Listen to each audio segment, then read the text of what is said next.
As 2016 draws to a close, we look back at the tech stories that shaped the year. From the best tech to the very worst, whose tech won the day?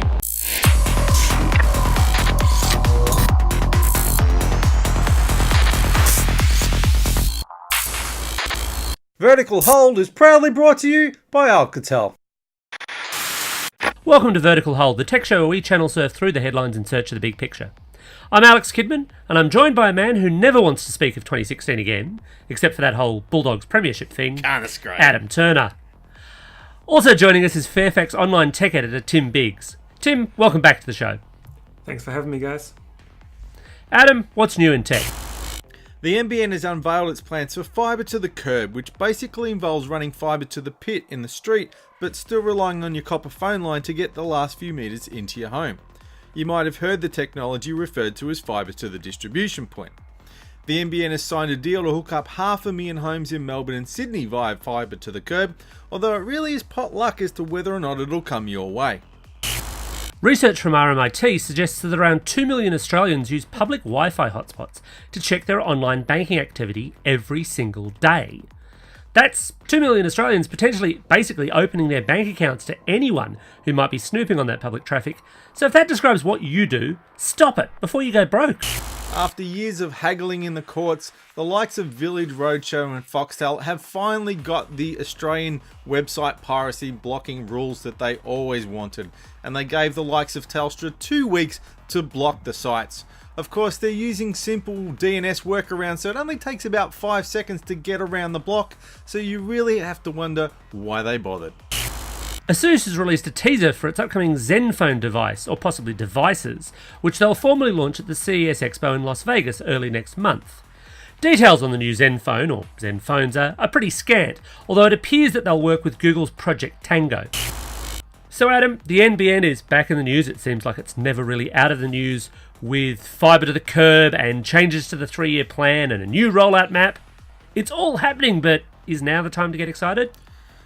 I think the time to get excited was a few years ago, before the NBN actually died. And I mean, we've had this conversation before. We don't have to repeat our NBN is dead episode.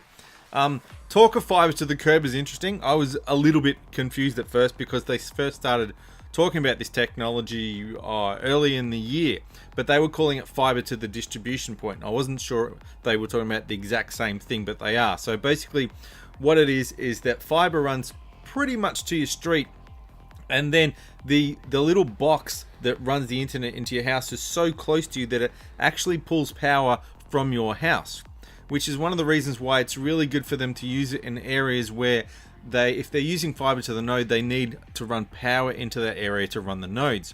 So if it's an area where they don't have a lot of power infrastructure and they don't want to be installing new transformers and all this kind of stuff, they can run fibre up so close to your house that you can power your own tiny little node. So that's kind of exciting, but God knows who's going to get it and where they're going to get it. It really is up in the air. I'm surprised that they've said 500,000 people, because when they first talked about the technology, they said it was going to be just to use it here and there where it made a lot of sense, and then everyone carried on like, hey, we're all getting fibre to the distribution point, and now they're talking about 500,000 people. So I think as usual, it's all up in the air and nobody really knows. Yeah, I guess the thing is that they've always said that they were going to evolve this model as new technologies became available, and I guess this is part of it. But at the same time, yeah, they have also now changed their 3-year plan so that you actually can be told when something's going to be built, but in fact not what's going to be built. Yeah. Tim, does this stuff affect you? What's your viewpoint on it? I think like most people, I kind of have gone from, interested and keeping up with things to just sort of being, bludgeoned into not really caring that much by just, constant talk of how sort of inadequate it is. I think I've been fairly lucky to be sitting on a cable connection for a while. So as far as I'm concerned, my main issue is, if it comes to my area and then I have 18 months to jump onto whatever they've given me or be disconnected. But in terms of this particular technology, I don't know. It seems like it's fine. It's probably going to be better than what some people have, but, This is the point that Nick Ross was making the other week about the new NBN TM. It's all about, don't ask about what's going on behind the scenes. As you say, we're not even going to tell you in the rollout map what you're getting. You're just getting NBN. Just it's NBN. Don't ask about the man behind the curtain. That's it. And the reason why we had that story about people not caring anymore is because it's like, I've heard so much about this. Is it coming to my house? What am I getting? I think they have a real big PR problem on their hands. Alex, we're talking best, worst tech of the year. I think most hyped would probably be a good place to start. What's been the most hyped technology you think this year? See, it's always a tough one because technology and hype really go together. Yeah. In order to sell a new technology, you've got to hype that technology, and often what is said about a technology is not what the reality is. But if I was going to pick two, the very first and probably top of the tree would be VR. Yeah. I think VR's got immense promise, but it isn't living up to it. It both isn't living up to it in terms of the experiences, but it's also just not living up to it in terms of going mass market enough. Sony's had the best push with the PlayStation VR, but as soon as you use something like an HTC Vive or an Oculus Rift, you realise just how limited the PlayStation VR is. Yeah. Then you look at the price of the HTC Vive or the Oculus Rift and you go, hang on, I'm not spending that much on these simply. And it doesn't add up yet. Yeah. There's so much potential there. There's so much stuff that could work, but it doesn't make sense yet. And I mean, the same is true if you want to jump to the AR side of the fence with things like HoloLens.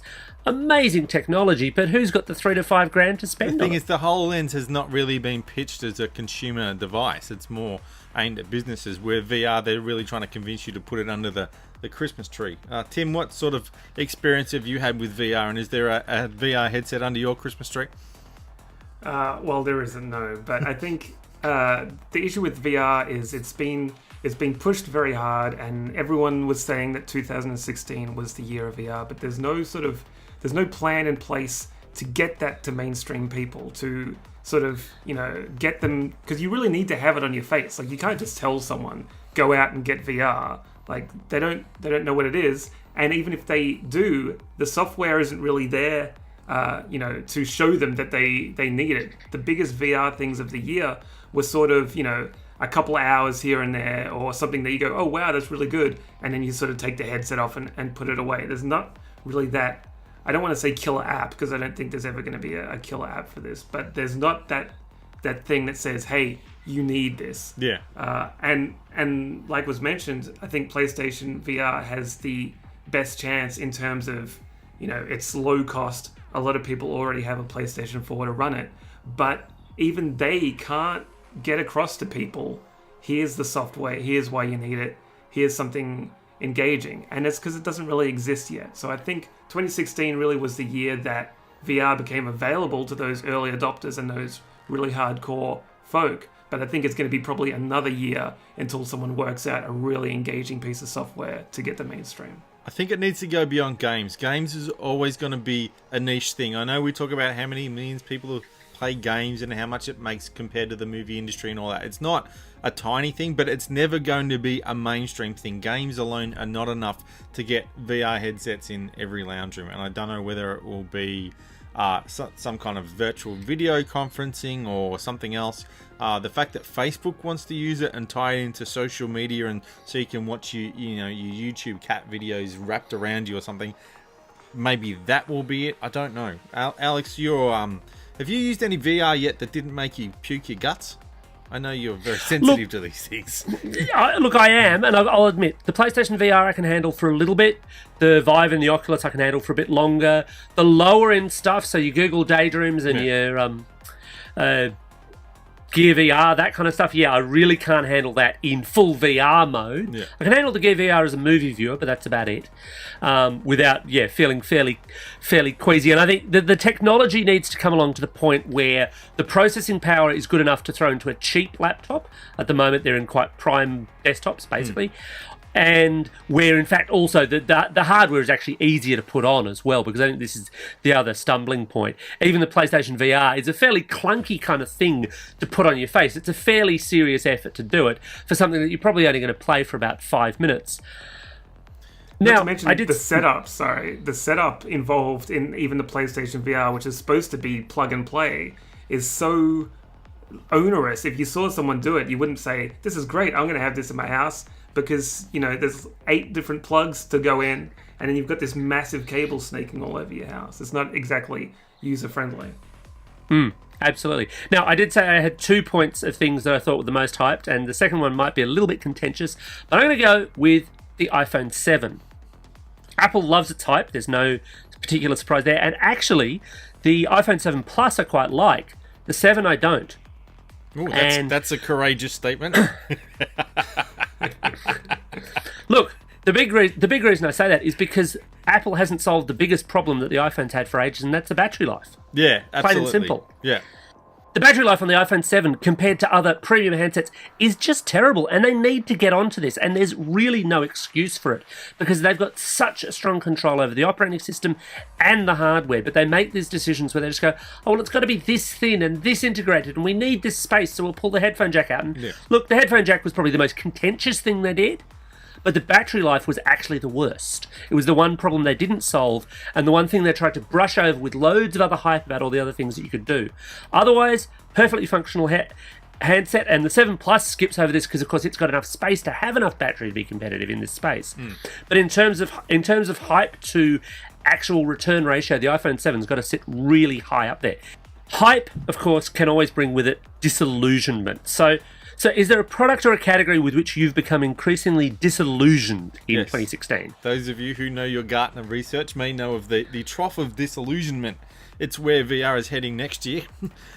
It's what happens when people get really excited about something and then get their hands on it and goes, whoa, actually that's not so great. And so it goes right down. And then after a while you find, as we were saying, you kill a feature and it sort of comes back up. So VR's plunging down at the moment. I say what is in the bottom of there at the moment is home 3D printing.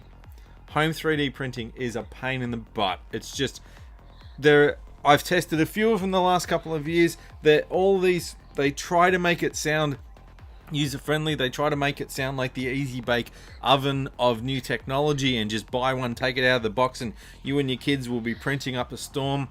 It's just not there. I mean, industrial 3D printing, entirely different story, even high-end prosumer, but there's so much you need to know. This is so much hit and miss and tweaking, and anyone who sells this thing and gives you the impression that you will take it out of the box and get great results is selling you a lie, basically. It's just a whole lot of headaches.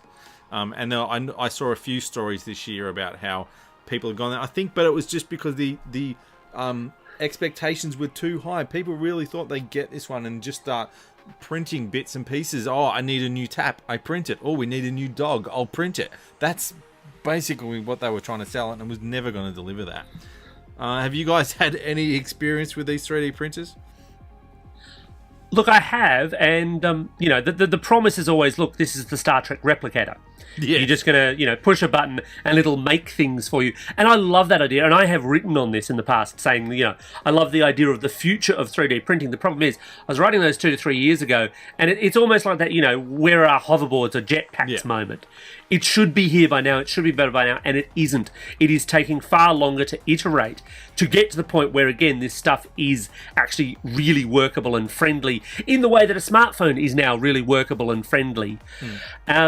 And as such, the disillusionment is no great surprise. What about you, Tim? Well, I mean, I've never used a 3D printer, so I don't know exactly where, it is on a technical level. But, I mean, I always just thought, even as someone who's tried to dabble in something like AutoCAD, like there's just so much difficulty with that. And then if you try to tell me that there's a machine where you can scan a 3D item and replicate it, I mean, I just don't buy that either, because I know where the state of 3D modeling from a solid object is. I don't believe there's something that could sit in your house and even map it, let alone print it out properly. So, I think it's definitely one of those things where the idea was so good that sort of all the marketing and the push went behind that, and the actual technology was sitting quite a distance back. I recently tested a 3D printer, the AIO Zeus, that has the printer and the scanner and built in together, and the distributor was really great at helping me get it working. I spent a couple of months messing around with it, but in the end I decided that you weren't so much buying a printer as you were signing up for a TAFE course in industrial design and engineering, because there was so much homework and learning and that learning curve you had to go through to get anything decent out of it. So from disillusionment, I suppose we go into biggest fails. I don't think there's going to be much argument about this. Tim, what was the big fail of 2016? the biggest fail would have to be the Samsung Note 7. Kaboom. It's the obvious call, yeah, Yes. absolutely. Explodes into first place. Yes. Which is a pity, I guess, really, because otherwise it was a great little handset. Yeah. But you just don't want to risk it. Although, scary thing that I was reading today suggested that there are still more Note 7 users in the wild using them than certain models of LG premium smartphone. And I mean, if you're LG, that really hurts. I was Frankly, gonna say, yeah, if you're a that's Note gonna 7 user, that's still going to really hurt when it explodes and takes your hand off. I'd rather... I'm Well, amazed they're by the turning people. them off now. You won't be able to use they're one. doing But over the folks who've got bricks. them are avoiding those updates. They're specifically... No, they're turning them off from the telco level. Like, you won't be able to get service. They'll run a thing on the phone so it mimics another phone, so it looks like an LG phone, so they won't get shut People, down. people at that level are just, this level are being Great. willfully People, stubborn. do yourself a favour. You're not just Turn. putting yourself in danger, you're putting the people around you in danger. Just, move on. It's time to let go. Telstra network outages, that's got to be up there with biggest fails, yeah? They really got Absolutely. hammered. Look, it's an honourable mention, certainly, because Telstra went from that network that not everyone, that network that lots of people begrudgingly used because their coverage was better than others, because their speed was better than others, because their reliability was right up there in the 999s, to, it fell over. Oh, fell over again. It's fallen over. We're not sure why. Yes. Oh, it's fallen over again. We're not talking kind of Vodafone levels here to go back a few years, but it approached that. And when you consider the quantity of people on that network, it hit a lot of people. I mean, it hit a huge number of people, and it obviously impacted Telstra's bottom line in terms of the number of folks who wanted to stay on their network, because the usage and market share figures do suggest that, around those times they actually did see a shift to competing carriers. Interestingly, there were some shifts that suggested that people really just wanted to get away from the brand, because some people actually jumped, or appear to have jumped, from Telstra to a virtual operator on the Telstra network, which of course doesn't solve the problem for you at all. But at least weren't giving Telstra their money directly. They were right up there, but outages were a big thing this year, because of course we also had the big government outage around the census fail.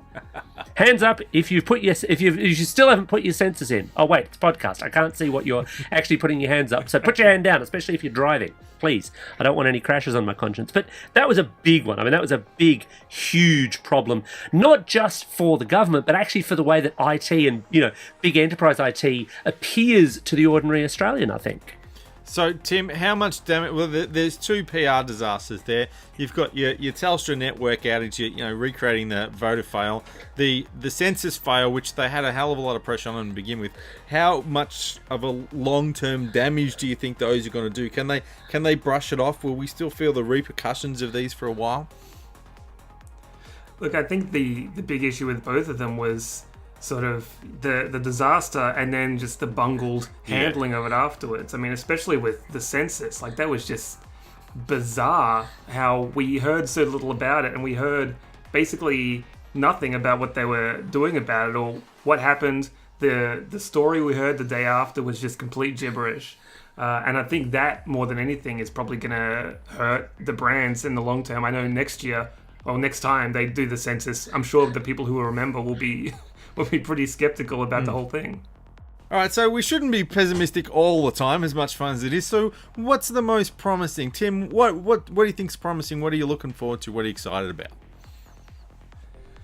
Well, in the new year, I'm very excited for the Nintendo Switch, Nintendo's new console. I guess Nintendo had a really weird 2016 because they didn't make a whole lot of games, but they still got a whole lot of hype from that NES Classic and the Pokemon and stuff like that. They're riding high. I think the Switch looks like a great idea. It's basically, for those of you who don't know, it's basically a home console, but it's built on a tablet. So you can plug it into your TV and get the power to it so that it has like a decent amount of juice for its GPU. It's a standard home console. But when you take it out, you can take it on the go and it'll run basically like a gaming laptop or like a decent gaming tablet, but with controls and with Nintendo software. So I'm really excited to see where they go with that, especially after the last couple of home consoles, which were the Wii and the Wii U. Not as much my thing, but very excited. Is that what people want in a console? That sounds a little bit odd to me. I'm not a big gamer. I sort of dabble in it, but I would think that people want their console for their lounge room and they want their thing to carry around, and they don't necessarily want them to be the same thing. How does that work when, particularly, you leave the house with the console that someone else wanted to use in the lounge room? For sure. And I think Nintendo's big thing for a while now has been that they look at what everyone else is doing, for example, Sony and Microsoft, and they say, what are they not doing? You know, especially with the Wii, which obviously was a huge success. It was underpowered, it had weird controls, it didn't play any of the games that everyone was playing on PlayStation and Xbox, but it was a huge success. I think with the Switch, what they're really going for is, here's something that can play powerful games, probably won't play the same games as PlayStation and Xbox play, but you can sort of integrate the idea of playing anywhere. Maybe you have Pokemon on there. It's a game that doesn't really work at home, but if you can take it anywhere, good one. You know, it's pretty good. So looking forward to what they specifically make for the console, as opposed to looking forward to playing Assassin's Creed, you know, anywhere. Yeah. So Alex, what grabs your fancy next year? What do you think looks promising? Well, look, I'm equally as excited for the potential of the Nintendo Switch. Obviously, they've got to pull it off, and I agree. I think it is that mixed mobile and home market that they're targeting, especially, of course, in Japan, which is their home country and where they traditionally have done rather better than they have elsewhere. I think in terms of broader technology strokes, the thing that really interests me is this evolving market for autonomous cars. We're starting to see lots of electric vehicles come in, and we're starting to see a lot of experimentation with autonomous cars, autonomous trucks, things like that. And I really like this idea, and I'll happily put my hand up and say that I'm someone who drives a car not because I enjoy the sensation of driving, but simply because I want to get to point B. And frankly, if something technological can do that for me, and especially if it can do it more safely than a lot of the drivers I see on Sydney roads, and certainly a lot of the drivers I've experienced on Melbourne roads as well, they're not innocent either. I think Australia-wide we have a dumb driver problem. If tech can do that better than I can, and it probably can, then I am all for it. I think it not only opens up an awfully a much safer road, potentially speaking, it also opens up all sorts of efficiency issues, because the reason that, for example, we have so many traffic jams during rush hour is because you have so many people at point A, and they all basically want to get to point B. And if you've got intelligent logical systems to route that in the same way that, your computer routes bits of information around, you can do that at an incredibly accelerated but quite safe way. Whereas if you put humans behind the wheel, they get irascible and they stop and they sip coffee in traffic and they ignore traffic lights and they signal in the wrong way. And all sorts of stuff goes wrong. So I think the autonomous car technology is incredibly promising. Will it come to fruition in 2017? That's probably a long shot. I think we're still a few years away from that, but that's a technology that I'm going to be watching with a lot of interest next year. So what you talked about then was two separate things that sort of go together, and I agree with you that we need both pieces of the puzzle. There is the autonomous car itself, the car that can look around and go, oh, that idiot's going to turn into me, I think I better slow down, or okay, stopping for a red light. But then there's the ability for all the cars to talk to each other and say, oh, it's a bit busy on this street, you guys should go down that street. They are two different pieces of the puzzle, but I think for autonomous cars to work in the long term, we need to do that wider network. I think the way that they might do it is, and I might have said this before, is they might start with the freeways. They'll build new freeways and say, you can do 180 on this freeway, but you have to have a driverless car, and when you pull onto the freeway will take control of your car. We're not forcing you to use this technology. If you don't want to use it, you can stay on the old freeway with everybody else. And by doing it that way, over time, as people buy new cars, people get more interested in it, more people will start to use it, and then you can slowly expand it and have more and more areas where to drive within this area, you must have an autonomous car. At a certain time, the whole system can take over, because autonomous cars aren't that safe if only half of them are, and you've got idiots driving the other half. It's safest, as you say, when they all work together and know where each other are. And I think that's the harder bit, and that's further away because it relies on everybody rather than just one person saying, I'm going to buy a fancy car. So, Tim, how do you get around town? What are you interested in here? Well, I don't drive at all, but I'm certainly interested in not being sort of run over by an autonomous car at a pedestrian crossing. But I think the main reason to me why it has to be a gradual rollout is more less technology and more just people's own, thoughts and feelings about it. I don't think a lot of people would really appreciate their car telling them, oh no, we're going to go this way, we're not going to go that way. I think people really need to be sort of, gently coaxed into this whole idea, and maybe, halting the technology a bit and just keeping it to certain parts of the road would be a good way to do that. Yeah, I think it'd almost be a generational thing as well. You will get to a point where you have a new generation of drivers who have grown up expecting that by default, and it won't bother them in the way that it will be people saying, oh, I remember the time when I could drive down any bloody street I wanted. It can take a generational shift sometimes for these things to happen. So I reckon for myself, what I'm excited about, the fact is that next year the new Star Trek reboot is going to be on Netflix everywhere in the world, except for America, which is awesome. But I would be lying if I said I didn't get some pleasure out of that.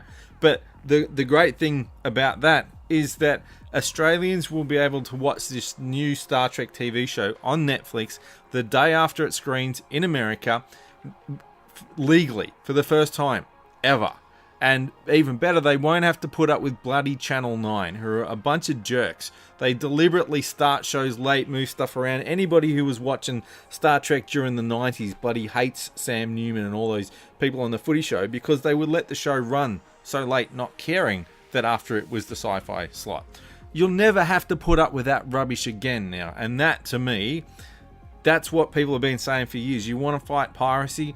Don't bloody make website blocks that people can get around and chase people through the courts. Just give them what they want. Give them a fair deal. Don't stuff them around. And I reckon it'll do really well. And I reckon that's sort of a sign for the future. Tim, is there anything in particular that you showed that's going to pop up somewhere, or something that you think, yeah, that's the way they should be doing it? Well, I'm just excited for the progressively global rights deals. The idea that in the future, probably not next year, I'd say, but in the future, we will all be able to get access to what we want, and we'll be able to pay a fair price for it. Most of the stuff I watch on TV is on Netflix, and I think that's just because that's what I go for, because I can't be bothered, working out how to get something that's on HBO and then Foxtel and then, Pirate Bay. But yeah, I think it can only be good for everyone involved. My inner Doctor Who fan feels that I have to point out, of course, that it's lovely that Netflix Star Trek will be the next day, but Doctor Who fans have had this for a while, because the ABC tends to show, and they're showing the Christmas special, the same day that the BBC does. Yeah. We are ahead of the curve here, people. And this is wonderful. You'll actually get to watch it in high definition. It's even better. Yes. It's just getting better and better and better.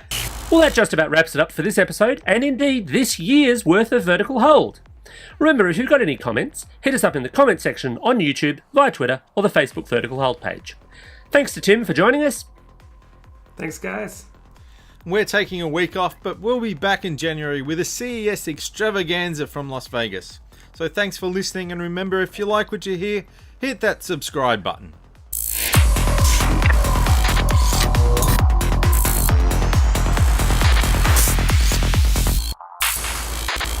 Vertical Hold is proudly brought to you by Alcatel.